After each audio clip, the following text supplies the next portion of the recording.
obviously this is probably not news to you or anybody, but like the number one thing he asked me was like, okay, how much do you spend on content? And I was like, 1K a month, 1K a month. And then he's like, okay, I spend like 500x that. And it should be a 30-year spend, whatever. But I kind of knew going in, okay, I probably need a third of your overall marketing spend. Yeah. Wow. Yeah. And so anyways, I knew I probably needed to increase the budget on that. But that wasn't the thing that really surprised me. Was he was like, well, how much time do you spend on it? And he was like, I was like, I don't know, 2 hours a week. And he's like, dude, I spend 25 hours a week on content.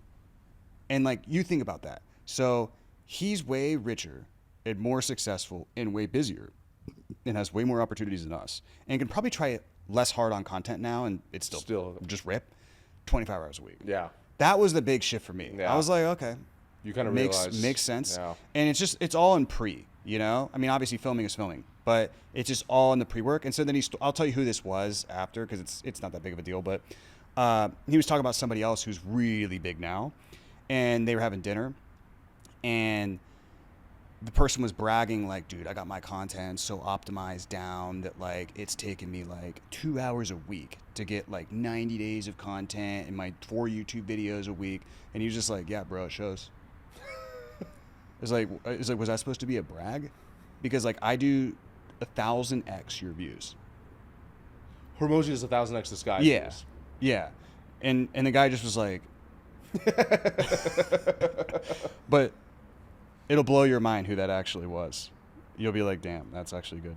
So a lot of the stuff we talked about that was really good. And let me just say this before is like, dude, go into their office and I mean, this is just, and I'm not somebody who normally would probably say this, but like going to their office, seeing the quality of their team, the quality of their media production, the gym, and just like also just hearing their vision of the company and stuff. I'm like, it was inspiring. Like it was like, damn, like this is like fucking insane. Like you can just, it's obvious why they're doing so well.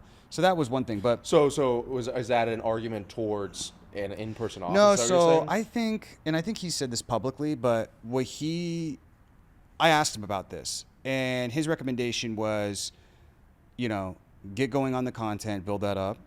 Once it makes sense, because I told him about the event idea, doing 2 events a month, one for RCA, one for SDA. He's like, that definitely do that. He's like, that's good.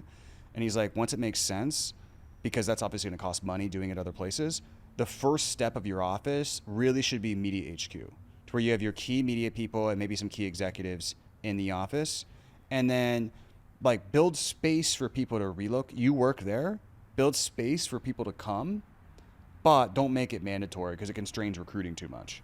And so he was a proponent of hybrid. Yeah. And then essentially and I think it makes sense. It's like, if I'm spending, let's say, $15K a month hosting these events, eventually once it gets rolling and I got the media team here, I'm like, okay, let's just get a lease somewhere.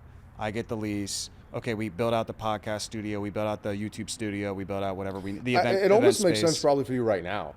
If you think about the amount of content that you're about to start doing. But the thing is, so me and Nolan looked into it. The thing is it's not the lease, it's the build out.